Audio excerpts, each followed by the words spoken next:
Listening ওর box matching ওর tips দেখাই তোমাদের box matching অনেক কঠিন সবর গেছে বুঝছো নি। তো বক্স ম্যাচিংও তোমাদের যে সময়টা দিব ওই সময়ের মাঝে বুঝছো নি তুমি কুইক যদি ওবাই দিই মানে কিওয়ার্ড ধরবাই বুঝছো নি ও সাইডটা কি ও যে আছে না ডাইন সাইড ওখান থেকে কিওয়ার্ড ধরবাই আর কিওয়ার্ড ধরিয়া বুঝছো নি যদি কিওয়ার্ডর যেটা সিনোনিম ফারো বুঝছো নি কুইক বাই তো একটু ফুল ফর্মে লাগছে তুমি জান কিতা করবাই শর্ট ফর্মে বুঝছো নি 4-5টা সিনোনিম বুঝছো নি তুমি তেন লাখান লিখকে রাখি দিবাই।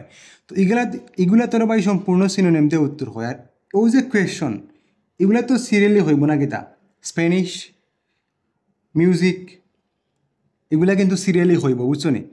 তো আর আরেকটা জিনিস তুমি জানি কিতা করবাই তোমার তোমার পেন্সিলটা রাখার পজিশন বুঝছো নি অনু রাখবাই তোমার তোমার পেন্সিল অথবা পেন আর বাবা তোর ও আঙ্গুল রাখবাই বুঝছো তোমার তোমার কোয়েশনও অথবা বৃদ্ধাঙ্গুলি রাখবাই কিতা কোয়েশনও।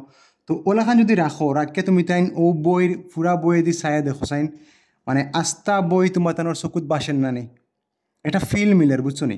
অনেকে বুঝছো নি ওলাখান আত রাখিয়ে ওলাখান সলভ করে। তো ওইলাখান আত রাখিয়ে সলভ করে তুমি জানি খেমেদি চাইরা তারা কিতা হইয়া যার কোন সময় কিতা হইয়া যার উল্টা পাল্টা লাগি যায় না নি। তো সব থাকি বড় টিপস পাই বুঝছো নি ওলাখান তুমি তাই বুঝছো নি কিতা করবা ওবাদি সিনোনিম লিখে রাখি দিবাই ফরে দেখবা বুঝছো নি ওখান থেকে যে সিনোনিম কর বুঝছো নি দুই একটা বুঝছো নি উত্তর 3-4টা উত্তর তুমি যেন ওখান থেকে লিখে দিতে পারাই বুঝছো নি। ও টিপসটা তুমি যেন খামো লাগে দেখিও বাইর বুঝছো নি ই টিপসে বুঝছো নি সবগুলো হয় মাঝে মাঝে একটা মিস্টেক হয়।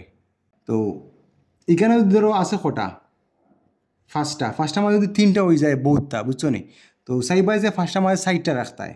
তো ও টিপসে বুঝছো নি তোমার ফার্স্টটা মাঝে ফার্স্টটা মাঝে 4টা বুঝছো নি লেখান তোমার তানোর ওইব তুমি তেন চেষ্টা করে দেখিও ওকে। আর বাইর অনলাইন অফলাইন ব্যাচ আছে আরও টিপস তো আছে অবশ্যই এটা অনলাইন অফলাইন ব্যাচও বাইয়ে দেই চাইলে তুমি তাই এডমিশন নিতে পারবাই।